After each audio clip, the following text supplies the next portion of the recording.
Bonjour, je me présente, je suis le professeur Achour, infectiologue au centre hospitalo-universitaire Nedir Mohamed de Tizi Ouzou et enseignante à l'université Mouloud Mamri à la faculté de médecine. Je vais vous présenter un cours sur la varicelle. La varicelle, il faut savoir y penser. Très simple, nos grands-mères faisaient très bien le diagnostic. Il faut adapter la prise en charge. Attention, des formes graves existent. La prévention existe, mais elle n'est pas incluse dans notre programme de vaccination. La varicelle est une maladie infectieuse, virale, bénigne, ubiquitaire, extrêmement contagieuse, épidémique et immunisante. Elle est due au virus Zona varicelle qui appartient à la famille des herpès viridés. C'est une infection cosmopolite qui touche l'enfant de 2 à 10 ans en âge scolaire, souvent dans un contexte épidémique. Elle est non rare chez l'adulte, surtout les immunodéprimés. Elle peut survenir chez le nourrisson avant 6 mois, mais rare, parce qu'ils sont protégés par les anticorps maternels. Le réservoir est strictement humain et la transmission, le plus souvent, elle se fait par voie aérienne. L'agent pathogène est commun à la varicelle et au zona. Le premier contact avec le virus détermine la varicelle et sa reviviscence détermine le zona. Cependant, un enfant peut contracter la varicelle au contact d'un individu porteur de zona. Le tableau clinique réalisé est celui d'une éruption érythémato-vésiculeuse, presque toujours bénigne. Cependant, elle peut prendre une allure sévère du fait d'une complication ou sa survenue sur un terrain particulier. Son diagnostic est clinique, virologique inutile. Il n'existe pas un traitement étiologique de la maladie, mais plutôt il est symptomatique. Une vaccination existe. L'agent causal est un herpès virus de type 3 dont l'identité a été affirmée par Weller et Colt en 1952. C'est un virus qui est de taille d'environ de 200 nanomètres. En microscopie électronique, il est de morphologie comparable à celle des autres herpès virus. Son génome viral est constitué d'une molécule d'ADN bicaténaire. Elle est entourée d'une capside et une enveloppe composée d'une double couche lipidique. C'est le plus contagieux des herpès viridés. Certes, il est fragile, il perd sa virulence en milieu externe, il est sensible à l'éther et aux détergents. Il a un effet cytopathogène sous forme de foyer de dégénérescence et de nécrose. Le réservoir est strictement humain. C'est le sujet infecté qui garde après la guérison le virus à l'état latent au niveau des ganglions sensitifs.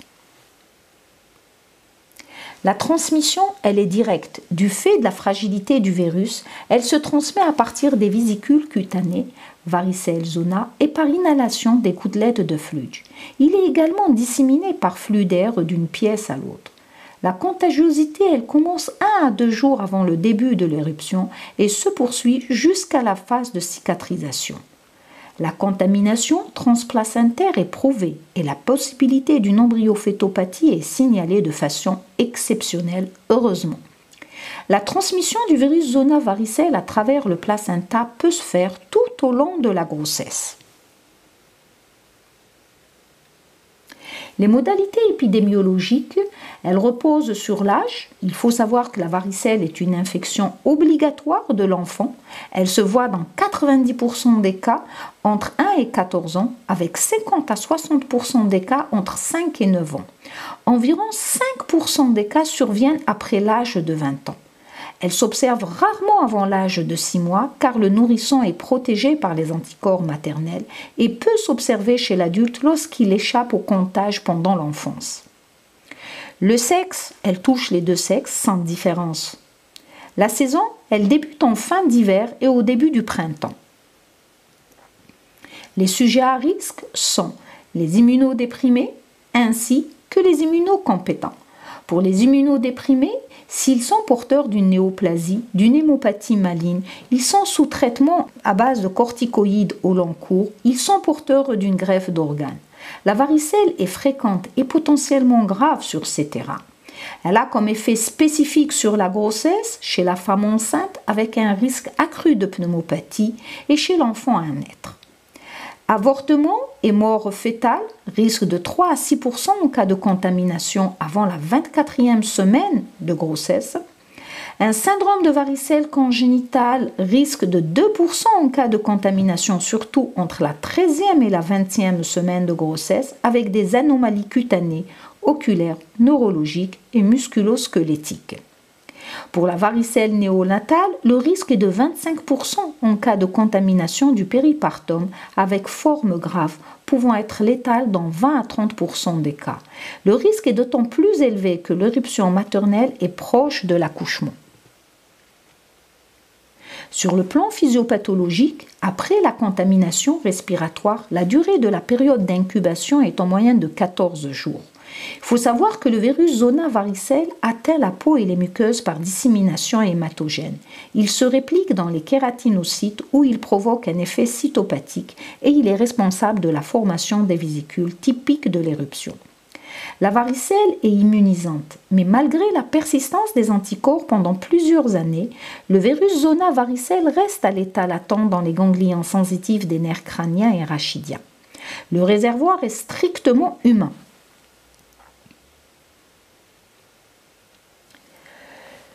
Pour la clinique, nous prendrons comme type de description la varicelle de l'enfant de bas âge.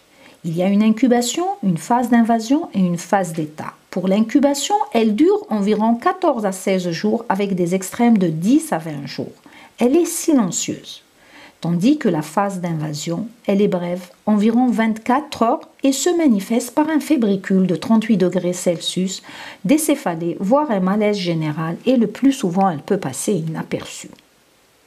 Pour la phase d'état, elle est caractérisée par l'exanthème. Lui, il débute à n'importe quelle région du corps, mais en général au niveau du cuir chevelu ou le tronc.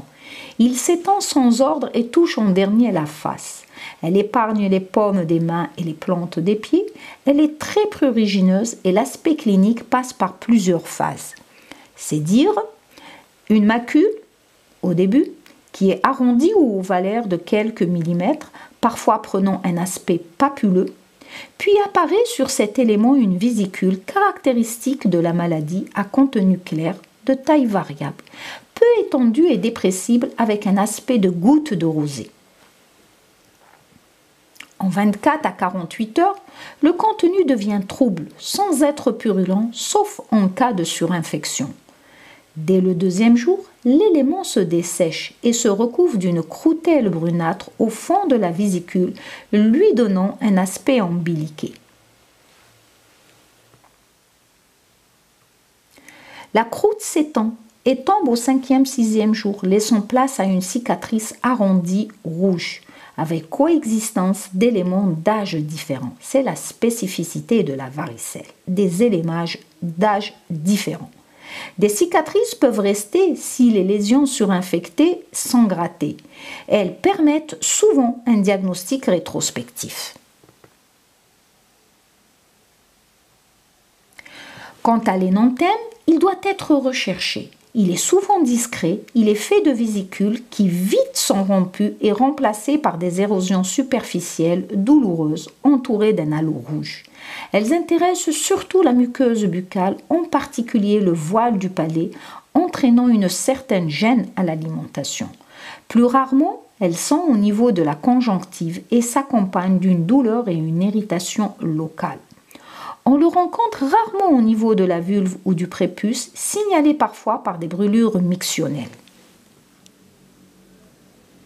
D'autres manifestations cliniques peuvent s'y associer, comme des polyadénopathies, surtout si elles sont de siège cervical, parfois une splénomégalie modérée, rarement objectivée, mais l'état général est souvent conservé. Parfois le malaise général et les céphalées majorent le tableau. L'évolution est en général très favorable. La guérison survient en 10 à 12 jours. Parfois, elle peut être émaillée de surinfections cutanées, dues au staph ou au streptocoque bêta-hémolytique. Il faut savoir que l'immunité est en pratique absolue. Différentes formes cliniques peuvent être objectivées, peuvent être rencontrées. Ça peut être des formes symptomatiques, elles seront selon l'invasion, l'éruption, la gravité. Ça peut être des formes selon l'âge, si bien on les voit chez l'enfant, chez l'adulte. Ça peut être une varicelle congénitale, une varicelle de la période périnatale. Des formes selon le terrain, chez la femme enceinte, celles chez l'immunodéprimé ou des formes compliquées. Pour les formes symptomatiques, selon l'invasion, elle peut être brutale chez l'adulte avec une fièvre à 40 degrés Celsius. Tandis que pour les formes selon l'éruption, elles sont très variables et elles sont en fonction de l'intensité et de l'aspect des lésions. Ça peut être des formes frustres, le diagnostic repose sur l'aspect de quelques éléments bien recherchés, surtout au niveau du cuir chevelu et l'absence d'antécédents de varicelle. Ça peut être des formes confluentes avec un grand nombre d'éléments. La fièvre et l'altération de l'état général sont importantes. Ça peut être des formes pemphigoïdes, elles sont rares, sous forme de grosses bulles, parfois des petites vésicules. Ça peut être des formes échymotiques où il existe un halo échymotique autour des lésions et elle est de pronostic bénin, heureusement. Ça peut être des formes hémorragiques. Elles sont exceptionnelles, certes. Ce sont des vésicules hémorragiques de taille rapidement importante avec une base infiltrée et échymotique, une altération de l'état général, un contexte fébrile et des manifestations neurologiques et respiratoires. Elles conditionnent le pronostic qui est souvent malheureusement mauvais. Ça peut être des formes graves. Elles vont se traduire par un état infectieux sévère et prolongé. Ça peut être marqué par une éruption cutanéo-muqueuse profuse, voire des éléments nécrotiques et hémorragiques, ou bien des localisations viscérales fréquentes, ou bien une atteinte pulmonaire avec une image réticulo-micronodulaire diffuse, parfois un syndrome de détresse respiratoire avec atteinte hépatique. Sinon, on peut être confronté à des atteintes neurologiques avec crise convulsive. Toutes ces formes font les tableaux graves.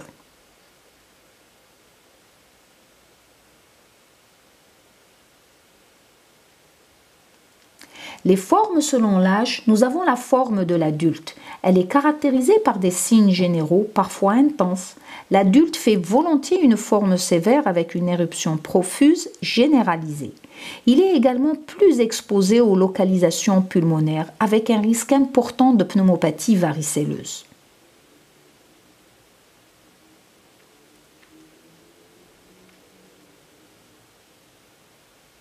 La varicelle congénitale, le virus peut être à l'origine de malformations congénitales chez 2% des enfants dont la mère a contracté la varicelle au cours des 3 premiers mois de grossesse.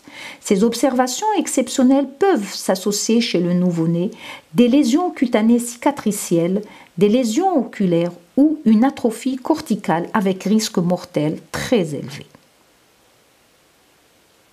La varicelle de la période périnatale, elle s'observe entre le 5e jour avant l'accouchement et le 2e jour après l'accouchement. Elle peut être bénigne, mais le plus souvent elle est grave. Elle réalise un syndrome infectieux sévère avec une éruption profuse, nécrotique et hémorragique. Les localisations viscérales, en particulier pulmonaires, sont fréquentes. La mortalité peut atteindre 20 à 30%.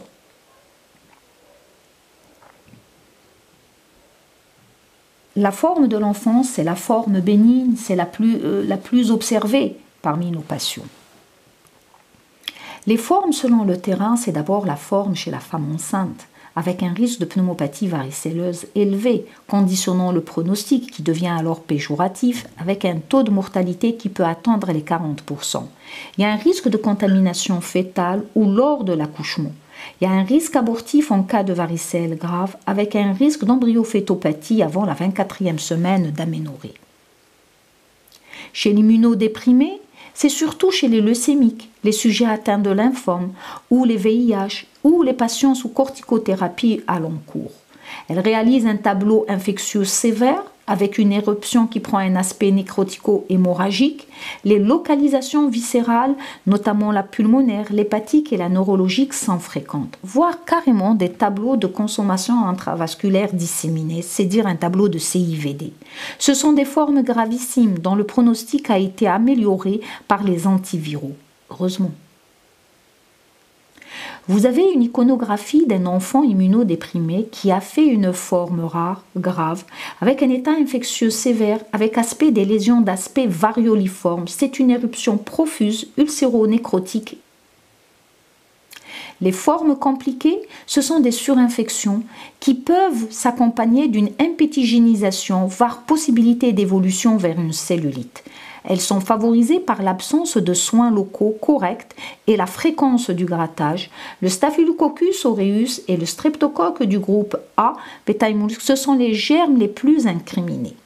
Le traitement par antibiotiques Péros avec surveillance de la protéinurie à 3 semaines s'impose. Les complications cutanéo-muqueuses, ce sont essentiellement des tableaux de surinfection cutanée à staphylocoque, moins souvent le streptocoque. Elles se traduisent par un impétigo, plus rarement une cellulite ou un abcès. Elle peut entraîner une adénite suppurée, voire une septicémie avec une glomérulonéphrite.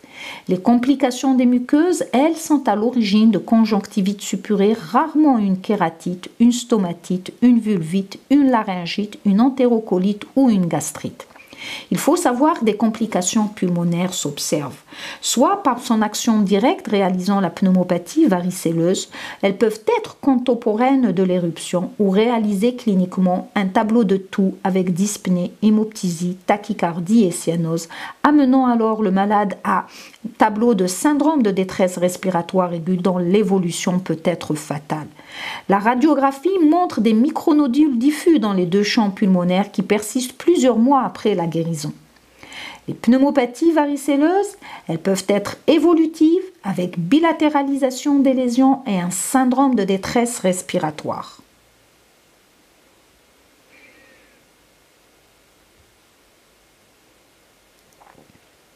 Les complications neurologiques, elles réalisent des tableaux d'encéphalite aiguë ou des tableaux d'ataxie aiguë cérébelleuse ou carrément d'autres complications neurologiques.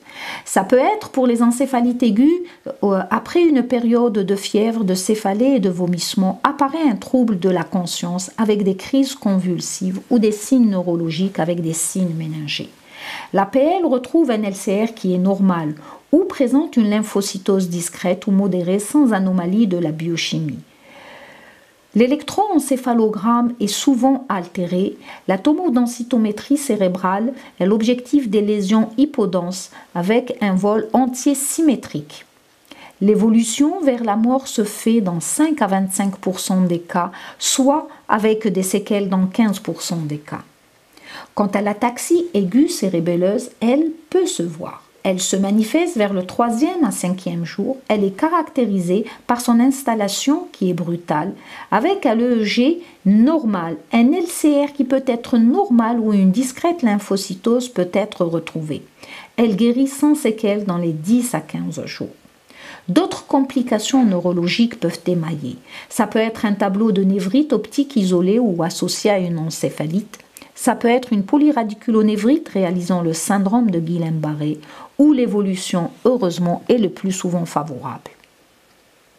Les complications hématologiques à type de purpura, avec un tableau de purpura fulminance varicelleuse, elle est due à une CIVD. En 10 à 30 jours après l'éruption, apparaissent de larges plages d'hémorragie cutanée. Elles sont diffuses, symétriques et se recouvrent de phlyctène hémorragique. Elles sont vite extensives, s'accompagnent de fièvre, d'asthénie et souvent d'un état de choc. La biologie montre un syndrome de CIVD avec une thrombopénie, une baisse des facteurs de la coagulation et une augmentation des PDF. L'évolution se fait souvent vers la mort ou bien une guérison auprès d'une amputation. Un purpura thrombopénique aigu post-varicelleux est attribué à des auto-anticorps induits par l'infection virale, marqué par la survenue brutale de lésions purpuriques ou hémorragies cutanéo-muqueuses et il guérit spontanément en règle sans séquelles sous corticothérapie. La leucopénie, qui fait partie des complications hématologiques qui peuvent se voir, ne peuvent être observées associées à une neutropénie, parfois même une lymphopénie. Sinon, le syndrome hémophagocytaire, il est décrit chez des sujets atteints de la maladie de style sous corticoïdes. Il se traduit par une hépatosplénomégalie avec une pancytopénie et une infiltration histiocytaire. Nous avons un exemple d'une enfant qui a fait une varicelle pleuphoride à lésion nécrotique, enfant de 11 ans, qui a subi une extraction dentaire dont la mère a fait un zona lombosacré un mois auparavant.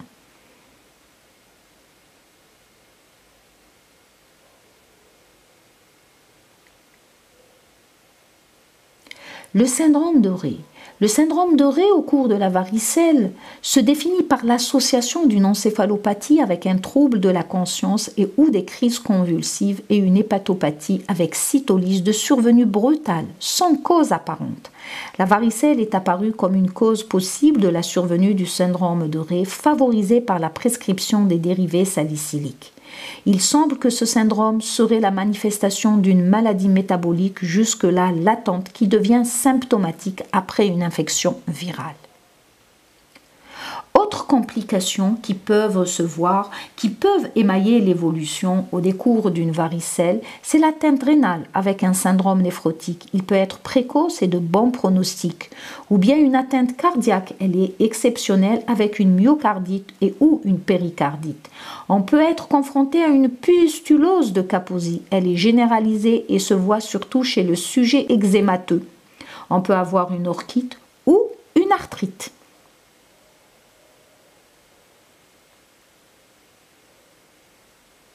Le diagnostic. Le diagnostic positif repose sur les arguments épidémiologiques, les arguments cliniques et les arguments biologiques. Pour les arguments épidémiologiques, il faut qu'il y ait un contexte épidémique. L'important, l'âge de survenue, c'est une pathologie de la petite enfance, avec une notion de cas similaire et qu'il y ait absence d'antécédents de varicelle. C'est très important. Pour les arguments cliniques, la topographie est non sélective des lésions. Un aspect des éléments, macule, papule, vésicule et croûte, et la coexistence d'éléments d'âge différents permet de poser le diagnostic clinique. Les arguments biologiques, pour le diagnostic direct, nous avons la confirmation virologique de l'infection. Elle repose sur la mise en évidence du virus sur culture cellulaire ou par détection de l'ADN viral par PCR.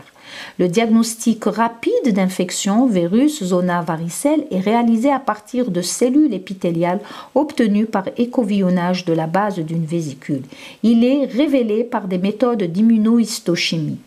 Tandis que les méthodes d'amplification du génome du virus zona varicelle, c'est dire par PCR, sont également des outils utiles, sensibles et spécifiques. Ces tests ont une utilité lorsque les lésions cutanées sont atypiques.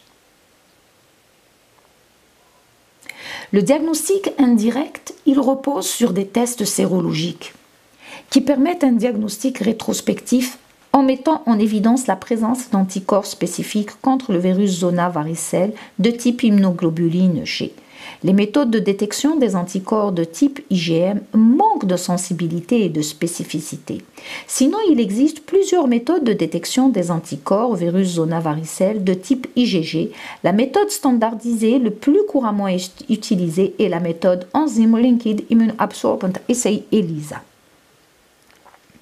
Le diagnostic différentiel, il doit se faire systématiquement avec un impétigo. Ce sont des lésions bulleuses, polymorphes chez le nourrisson et le diagnostic est bactériologique.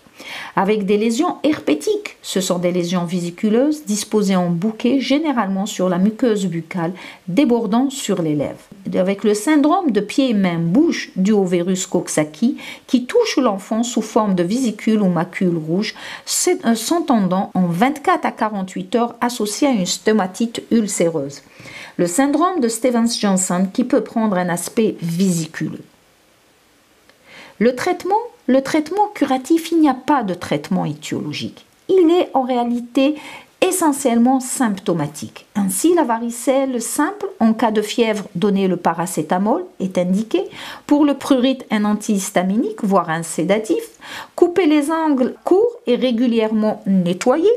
Nettoyage quotidien ou biquotidien de la peau par un bain antiseptique, exemple permanganate de potassium.